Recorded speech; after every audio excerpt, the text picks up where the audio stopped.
name's Jack Wallen, and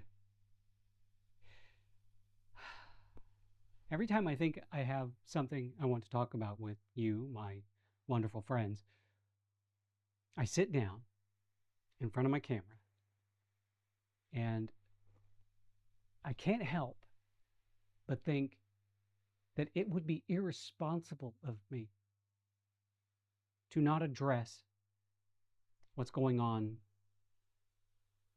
in this country. Now, I just listened to Heather Cox Richardson, and if you're not paying attention to her, you need to. You can find her on Facebook and YouTube. I don't know if they're on Twitter or Blue Sky because I'm not on there anymore. But the thing about me sitting here in front of you talking about what's going on in this country, I know that anything I would say would pale in comparison to what she has to say because she's brilliant. And it's the same thing with the politics girl. She can get fiery. Now, I can get fiery too. But the thing is, okay, so I've heard this a lot. Not just pointed at me, but other people, that there are those that would rather that I stick with theater, acting, writing, the creative endeavors that I work with, and not talk about politics. I have a problem with that. I have a really, really big problem with that. And the problem is this. Politics affects me too. Directly affects me, just like it directly affects you and everyone else in the country. And I firmly believe that staying silent is spitting in the face of Lady Liberty and the Constitution. And all of the people, all of the men and women in the past that have fought and died so that this country can be free. And if one of those persons were to somehow miraculously come to life and stand in front of me and say, "Why are you being silent? Why are you not speaking about this? Why are you not making your opinion known about what's going on? I fought for you. I fought so that you can speak up. I didn't fight and lose my life for you to remain silent. Because if you remain silent, if everyone remains silent, they win. And by they, what do I mean? I mean fascists. Fascists. Everybody say it out loud with me. Fascists.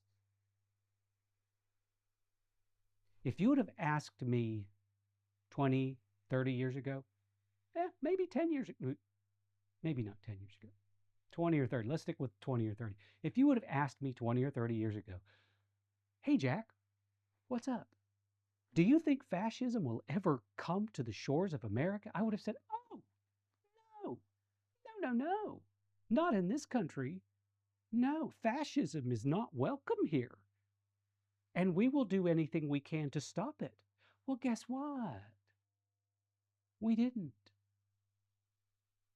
We, meaning two groups of people. Two groups of people allowed fascism to take over in the White House. Those two groups of people are the people that voted for Trump and the people that didn't vote.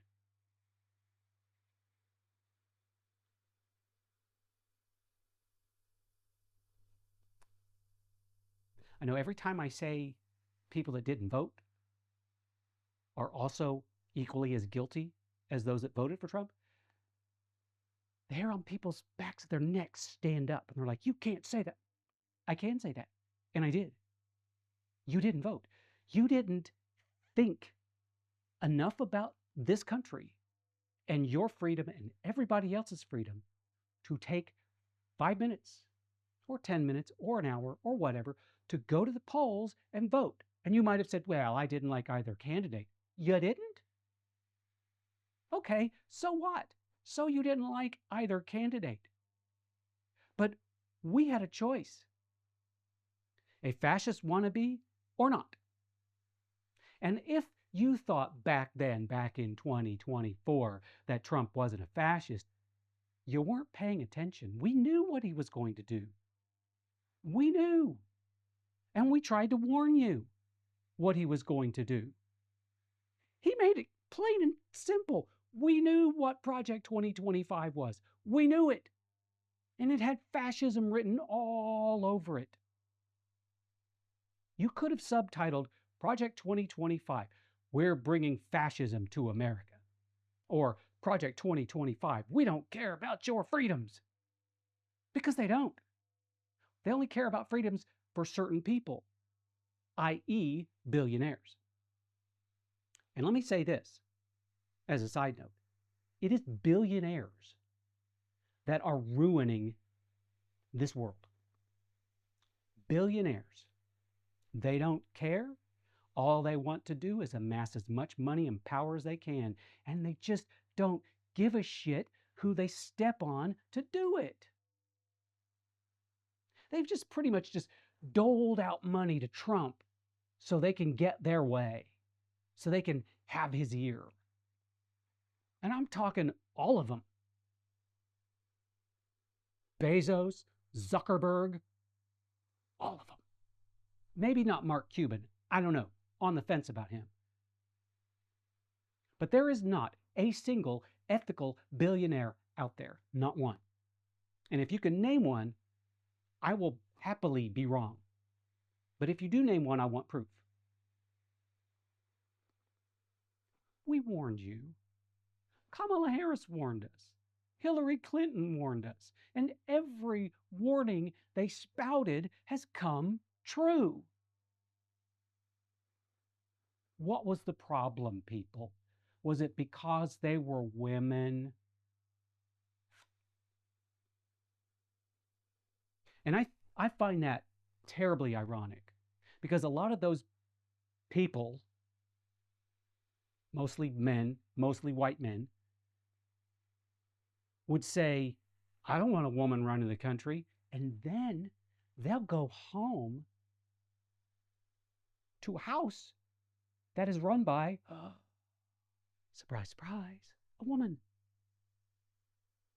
I always say this. I've said this for a very long time, that men in power abuse power and women in power use power.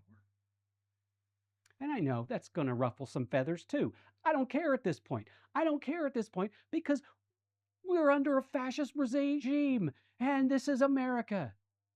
What Donald Trump is doing is totally opposite of what this country is all about. This country is about freedom.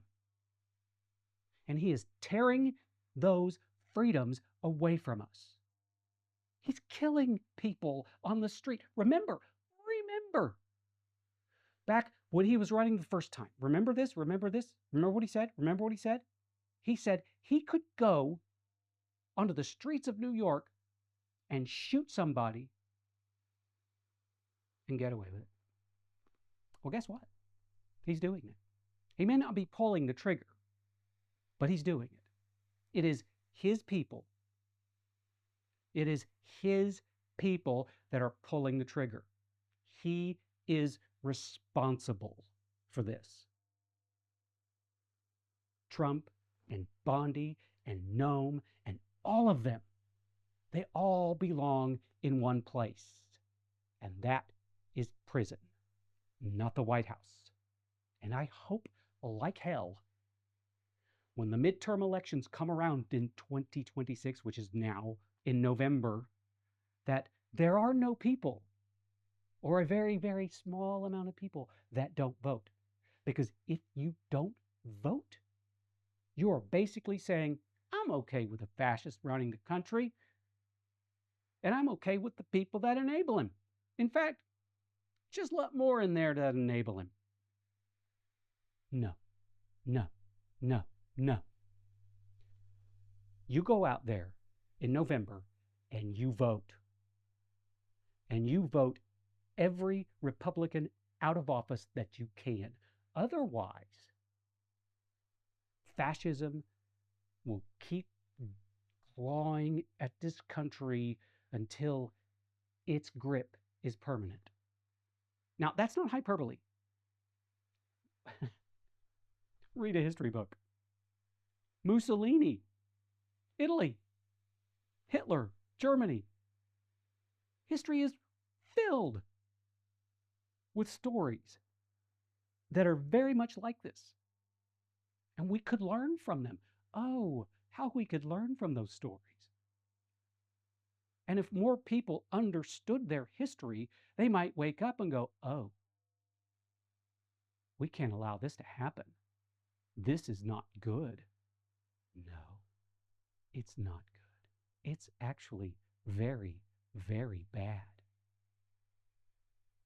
I would predict that by the time Trump is out of office, and I hope he doesn't make it to 2028,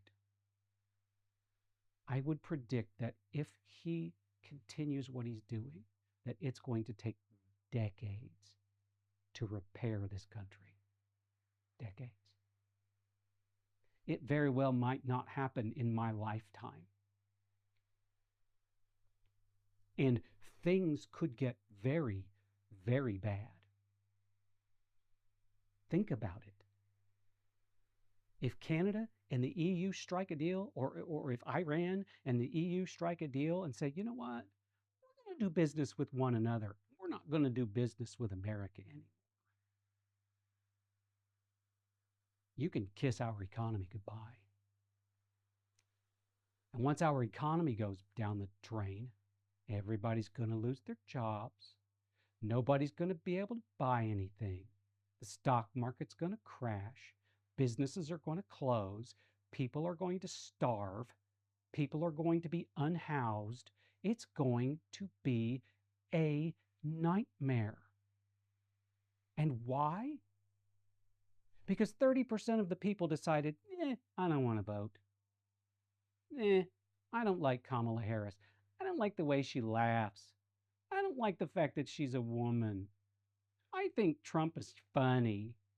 I think I want a strong man in office. You can rattle off all the excuses you want, but I'm going to look you right in the eye and say, you are wrong. You were wrong, you are wrong, you will be wrong unless you rectify what you did by either voting for Trump or not voting in 2024. I am so sick of the shit that is going on in this country. I am sickened by what's going on in Minneapolis. People are being shot in the street, shot in the back, execution style. People, citizens, American citizens, for doing nothing but exercising their constitutional rights. And I want to say this to anybody who says that Preddy should not have carried a weapon to a protest. I got 2 words for you, okay? Listen very carefully. Kyle Rittenhouse.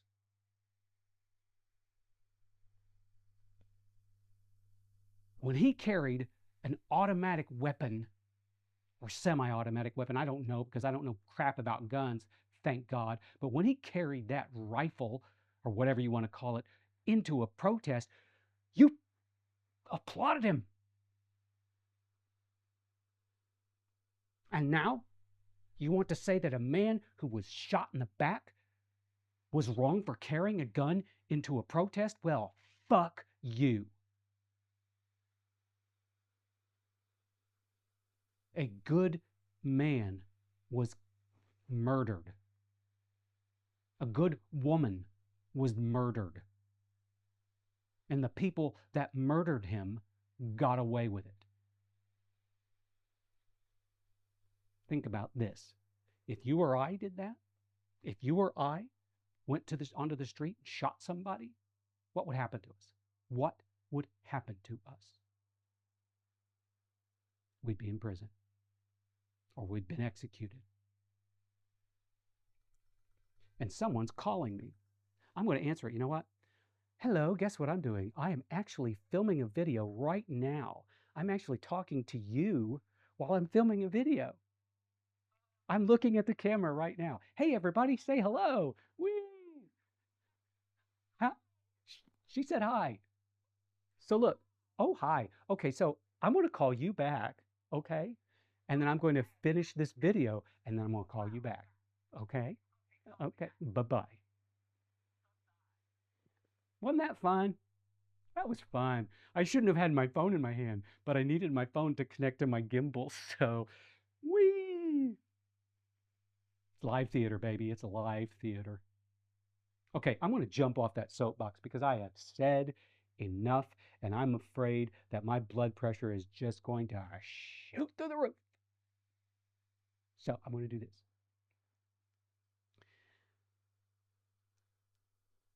We start rehearsal for Me and My Muse episode 2 tomorrow night. I've got every scene filmed but one, and I'm doing that on Saturday. I am so excited about this one because, number one, the videos that I've filmed are absolutely stellar. The performances were amazing. It's just, it's incredible. Number two, the script is great. And number three, I just love doing this show. Now, I have put together a website that will have information. It's a work in progress, but you can go to it at monkeypants, monkeypantz.net/muse. Go there and you can read, they're not all up yet, but you can read bios and you can see photos, and there's a link to the video for the first episode there, so you can watch the first episode, and hopefully there will be more stuff up. I just put it up today, so actually I put the skeleton up last night, and I did some more today, but again, work in progress. I hope to have it finished maybe by the end of this weekend. So that's, okay. But if you are nearby where I am and you're interested in this, please come and see it. It opens the last weekend of February, that Thursday, runs Thursday, Friday, Saturday, Sunday, and then the next weekend, Thursday, Friday, Saturday, Sunday. I will film it. There will be a link to the film on the site, so you will be able to see it regardless of where you are. Hi, Kelly in London. It is such a great thing to have you here. I hope you're having a wonderful time. Pip, pip, cheerio, and all that. Sorry to generalize and cliche, but I love you, and I just wanted you to hear me say that, Kelly. I love you. I hope your cats are all right. Anyway, ladies and gentlemen, things are crazy. Things are crazy. And I'm going to say this. Of course I'm going to say this.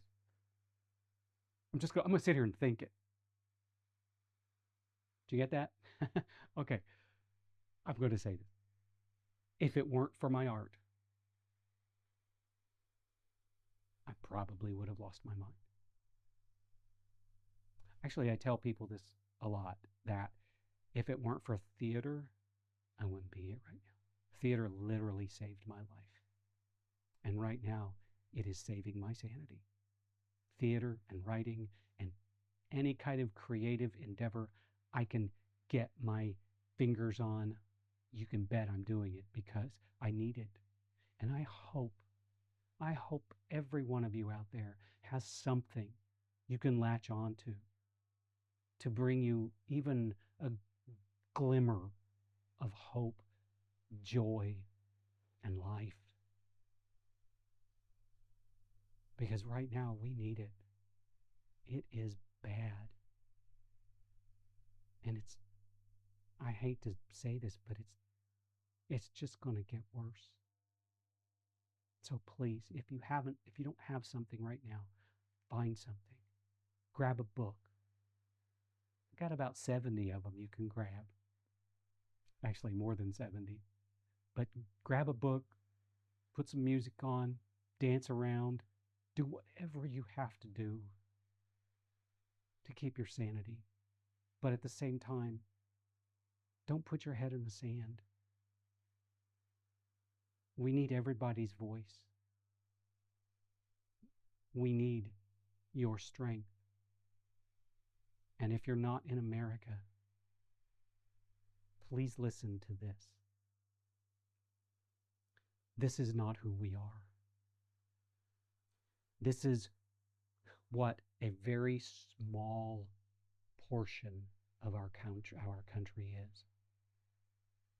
Donald J. Trump is not America. So feel free to judge him and his actions, but don't judge us. We're trying. Some of us are trying. And when he's gone, I promise you, we will get back to who and what we are. But in the meantime, give us some grace, because we need all of it we can get. And know that we're still your friends. We still love you. No matter what country you're in, we still love you. Unless you're a fascist, then we don't. Anyway, thank you for listening to me rant. I have a feeling there's going to be some ugly comments here, but you know what? Bring them. You know why? Because when you make those ugly comments, then we know who you are and we know what you are. Anyway, I love you all. I love you all, and I hope that you and everybody you know and love have a wonderful, wonderful day.